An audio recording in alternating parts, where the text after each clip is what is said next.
नमस्कार, मैं धीरेन्द्र और आप देख रहे हैं मिरर मीडिया। स्वागत है आपका जोहार झारखंड में। एक नजर बढ़ते हैं अब तक की सुर्खियों पर। बरौडा थाना के एसआई की भूमिका पर सवाल, केस मैनेज के नाम पर रिश्वत मांगने के आरोप।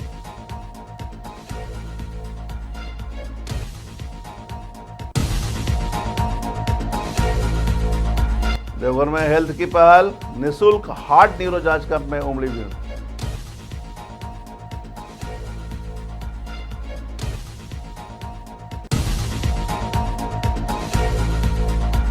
धनबाद के 7 केंद्र पर नीट यूजी की परीक्षा संपन्न, प्रशासन की मुस्तैदी के बीच परीक्षार्थियों के खिले चेहरे।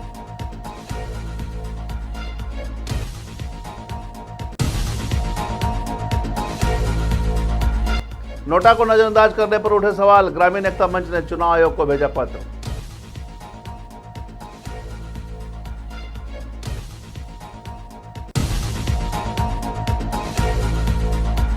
और 8 साल बाद भी नियुक्ति नहीं, धनबाद में होमगार्ड अभ्यर्थियों का भविष्य अधर में।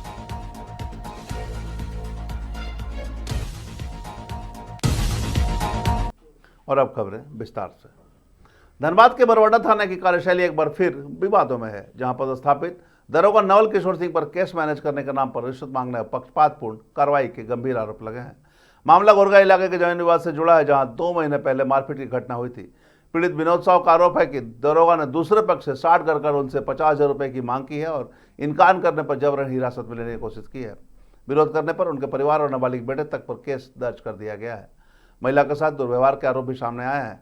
फिलहाल पीड़ित परिवार ने पूरे मामले की निष्पक्ष जांच और दोषी पर सख्त कार्रवाई की मांग की है। वहीं पूरे मामले पर डीएसपी मुख्यालय एवं शंकर कामती ने कहा कि जांच के निर्देश दिए गए हैं, दोषी पाए जाने पर कार्रवाई की बात उन्होंने कही है। वहीं बता दें कि पुलिस द्वारा सरकारी काम में बाहर डालने की बात कही जा रही है, लेकिन जांच रिपोर्ट आने के बाद ही पूरे मामले से पर्दा उठ पाएगा। हालांकि जो जानकारी मिल रही है उसके अनुसार नवल किशोर सिंह पर पहले भी आरोप लगते हैं। ऐसे में जांच किस प्रकार से होती है, क्या कुछ कार्रवाई होती है, देखना होगा। महीना पहले भी हमारा घोतिया भैया से लड़ाई हुआ, जिस बीच में झगड़ा झंझट होने के बाद मारपीट कर दिया। हम लोगों को घायल हो गया, दुर्गापुर में भर्ती है, उसको बचा के रिटर्न ले आए किसी तरह। उसके बाद हम लोग को केस कोर्ट चला गया, जिसमें से हम लोग को बेल करवाने का रिजेक्ट किया। उस हिसाब से हमने रिजेक्ट करने के बाद हम लोग रांची कोर्ट गया, रांची कोर्ट में अप्लाई किए हैं। और करने के बाद जिस बीच हमने अपना दुकान चला रहे हैं, छोटा मोटा एगो मटन का दुकान, उसमें से नवल किशोर सिंह आया और बोला कि मटन दो। उसने 1 किलो मटन लिया और मटन लेके बोला पैसा दो, तो पैसा नहीं दिए तो बोला कि जो और 50,000 रुपया लगेगा, आना था तुमको अंदर कर देंगे। उस बीच हमने पैसा मांगा तो बोला कि जो नहीं, पैसा नहीं देंगे। उसी बीच मेरा हाथापाई करने लगा। हाथापाई करने के बीच में बाद में पेट्रोलिंग वाला आया, पेट्रोलिंग वाला ने सहारा दिया। कुछ सहारा देने के बाद उन लोग बोला उठा के इसको ले चलो। जिस बीच हमको ले जा नहीं पाया, बोला मारेंगे पीटेंगे। अगला 3 लाख रुपया इसको दिया गया, जिसमें से हमको बोला 50,000 दो। हम बोले भैया गरीब आदमी हम कहाँ पाएंगे से देंगे। जिसमें से हमको आके यहाँ धमकी देने लगा कि हम सिंह है, पता नहीं है, बिल से निकाल लेंगे तेरा पैसा। चाचा का दुकान पर आए थे हम, वहाँ पर चाचा को मारपीट अरेस्ट करने लगा। उस समय जब रोकने गए तो हम पर भी हाथापाई करने लगा, बेलोज भी फाड़ दिया, मंगलसूत्र भी छीन लिया, बाल पटक के नीचे गिरा दिया। उसका बाद हम आवेदन बना के बड़ा बाबू के पास एफआईआर करने गए, हम लोग का भी एफआईआर नहीं लिया और अब लोग को उल्टा में सरकारी केस में और फंसाया गया है। नवल किशोर सिंह था। क्या कहना था नवल किशोर सिंह का? नवल किशोर को कहना था कि हमको चाचा को अरेस्ट करने ले जाएंगे, यहाँ से हमको वारंट बिना वारंट का आया था अरेस्ट करने के लिए। वही में हम रोकने गए तो चाचा का विरोध किया, बोले इसी केस में तोरा फंसा देंगे हम, और वही हमको सरकारी केस में फंसाया गया है। हमारा पति छठीराम महतो का हिसाब से गए थे मिलने के लिए। डीएसपी साहब बोला कि जो ठीक है इसका हम इंक्वायरी करते हैं। बड़ा बाबू को भी कॉल किया तो बड़ा बाबू किया कि हम एफआईआर दर्ज कर दिए। बड़ा बाबू बोलो, डीएसपी साहब बोला कि 2 दिन इंतजार क्यों कि नहीं किए, जब तुरंत एफआईआर क्यों किए। वहाँ से आने के बाद परिवारी से मिले तो परिवारी बोला कि जाइए आप लोग को कुछ नहीं होगा, दोनों पार्टी का गलती है, एक किसी का गलती नहीं है, जितना आप लोग का गलती है उतना उसका भी गलती है।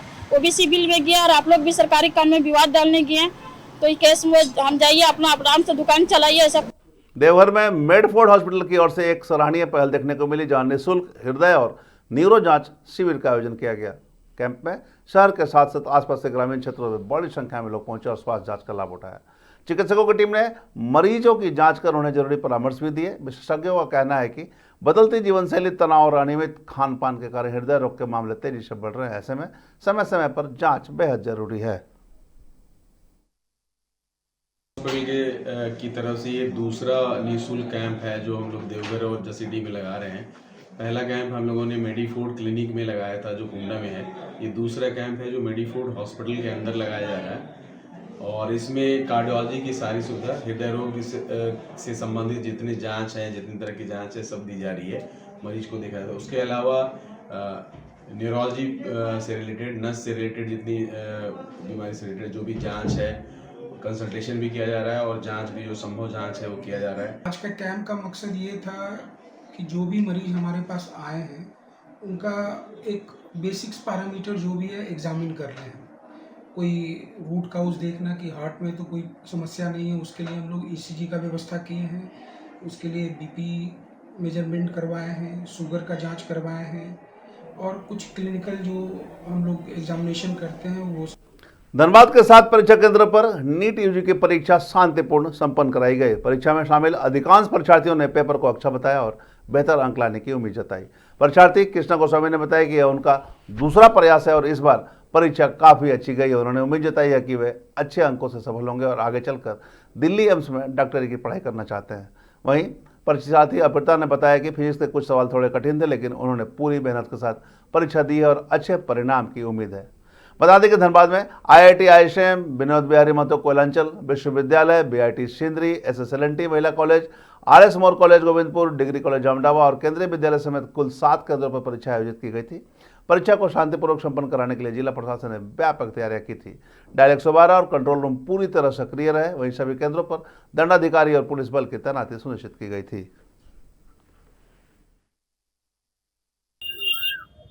करीब है, बहुत ज्यादा ही करीब है और बेटर की उम्मीद कर रहे थे। बेटर की उम्मीद तो कर रहे थे, पर ठीक है, टफ नहीं था। क्वेश्चन बहुत अच्छा था और तैयारी के हिसाब से बहुत अच्छा गया है एग्जाम। उम्मीद तो अच्छा के लिए ही सोच रहे हैं, अब देखिए क्या होता है। नो मैम, सेकंड रहते हैं। कृष्णा गोस्वामी। कॉलेज तो एम्स दिल्ली ही रहता है सब कोई का, पर ठीक है, एम्स में कोई भी मिल जाए ब्रांच चलेगा। लेवल पहले से काफी ज्यादा अच्छा था, मतलब इस बार कट ऑफ काफी हाई जाएगा लगता है। जो बता रहे थे कि फिजिक्स थोड़ा टफ था क्या? हाँ, बायो इजी था और फिजिक्स थोड़ा सा ज्यादा टफ नहीं था, मॉडरेट था। जो माइंड सेट किया था आपने परीक्षा को लेकर, वो कितना तैयारी था आपका? मतलब मैंने ऐसा सोचा था कि पहले बार जितना टफ आएगा, लेकिन उतना नहीं था, मतलब मॉडरेट पेपर था, जो पढ़ा होगा उसका हो जाएगा। मतलब मेरा एक्सपेक्टेशन है कि हाँ अच्छा खासा मार्क्स आ जाना चाहिए। अर्पिता गई क्वालिफाई करेंगे, इसका कुछ आइडिया लग रहा है? अभी तो गिना नहीं होगा, देखना होगा फिर। देश में चुनावी प्रक्रिया को लेकर एक बार फिर बहस तेज हो गई है। ग्रामीण एकता मंच के केंद्रीय अध्यक्ष रणजीत सिंह और बबलू सिंह ने चुनाव आयोग को पत्र भेजकर नोटा को नजरअंदाज किए जाने पर गंभीर सवाल खड़े किए हैं। संस्था की ओर से यह पत्र 2 मई 2026 को भेजा गया है, जिसमें लोकतांत्रिक प्रक्रिया में पारदर्शिता और निष्पक्षता सुनिश्चित करने की मांग की गई है। पत्र में कहा गया कि यदि सूरत संसदीय सीट से आम जनता द्वारा उम्मीदवार मुकेश दलाल के बजाय नोटा को अधिक वोट मिलते हैं तो उस उम्मीदवार को हार तय थी, लेकिन चुनाव आयोग द्वारा इस स्थिति को नजरअंदाज कर दिया गया, जिसमें लोगों को नाराजगी देखी जा रही है। संस्था का दावा है कि इस मुद्दे पर देश भर में लोगों की प्रतिक्रिया सामने आई है और यह मामला चुनाव आयोग के संज्ञान में भी जरूर आया होगा। ग्रामीण एकता मंच ने अपने पत्र में स्पष्ट रूप से मांग की है कि भविष्य में लोकसभा या विधानसभा के किसी भी चुनाव में नोटा को नजरअंदाज न किया जाए। संस्था का सुझाव है कि यदि किसी निर्वाचन क्षेत्र में केवल एक ही प्रत्याशी बचता है तो उस स्थिति में नोटा को दूसरे उम्मीदवार के रूप में मान्यता दी जाए और जनता को मतदान का अवसर दिया जाए। इससे लोकतांत्रिक प्रक्रिया और अधिक मजबूत तथा पारदर्शी बन सकेगी। चुनाव आयोग को हमने पत्र लिखा है कि ये 2024 में गुजरात में चुनाव हुए और उस चुनाव में एक लोकसभा चुनाव में गुजरात विधानसभा से निर्विरोध चुनाव उन्हें जिता दिया गया। निर्विरोध चुनाव उन्हें घोषित कर दिया गया था।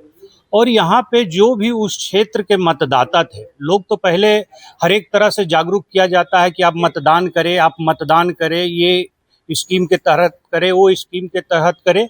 और वहाँ पे हुआ क्या था कि बीजेपी और कांग्रेस 2 उम्मीदवार थे और अनेक उम्मीदवार थे।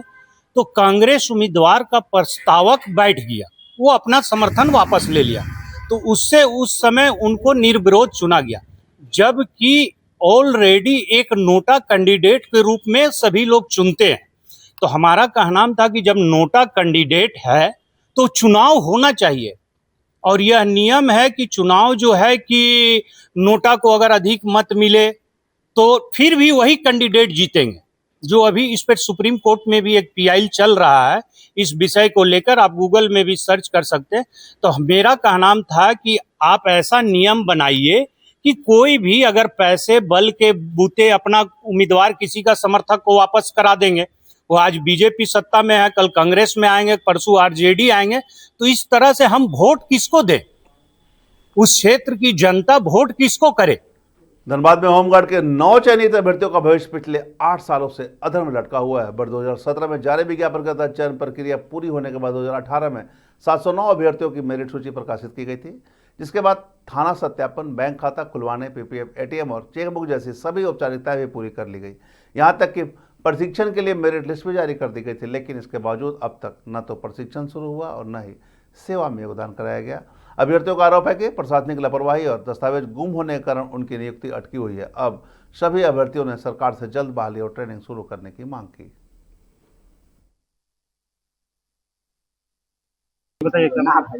हम लोग आज मीटिंग रखे हैं 2017 जो होमगार्ड बहाली था उसको लेके, जो पूरी संपूर्ण कंप्लीट हो चुका था, और ये मैटर फंसा हुआ है सिर्फ और सिर्फ सीडी कैसेट को लेके, जो कि जिला का सबसे बड़ा नियम कानून व्यवस्था जो नजारत होता है, वहाँ से ही डीसी ऑफिस से सीडी कैसेट चोरी हुआ है या चोरी करवाया गया है, तो इसका जिम्मेवारी भी कोई ना कोई तो लेगा, जो वहाँ का अधिकारी था जिस समय जिसको सीडी कैसेट सौंपा गया था। तो ये हम लोग को बाद में पता चला था, जब हम लोग का मेरिट लिस्ट आ गया था, ट्रेनिंग सूची भी आ गया था 2019 में, जो ट्रेनिंग सूची आ गया था, तो उसके बाद जो मामला फंसा के रखा है सिर्फ और सिर्फ सीडी कैसेट को लेके। तो हम लोग बहुत दिन से लड़ रहे हैं, और उससे पहले भी और हमारा साथी लोग लड़ रहा था। तो हम लोग इसमें अब मांग करने के लिए आज मीटिंग रखे हैं कि राज्यपाल के पास जाएंगे, उनको हम लोग संज्ञान सौंपेंगे और लेटर के माध्यम से बोलेंगे कि इसमें सीबीआई जांच होना चाहिए, या फिर राज्य का कोई भी बड़ा कानून व्यवस्था से हम लोग का ये जांच होना चाहिए कि आखिरकार इतना बड़ा जगह से जो जहां नजारा डीसी ऑफिस से सीडी कैसेट चोरी हो गया, और हम लोग जो 708 अभ्यर्थी है सबका भविष्य अंधकार में लटका हुआ है, तो राज्य का कुछ तो कर्तव्य बनता है। 17/3/2023 तक हम डला गया था ऑनलाइन के माध्यम से।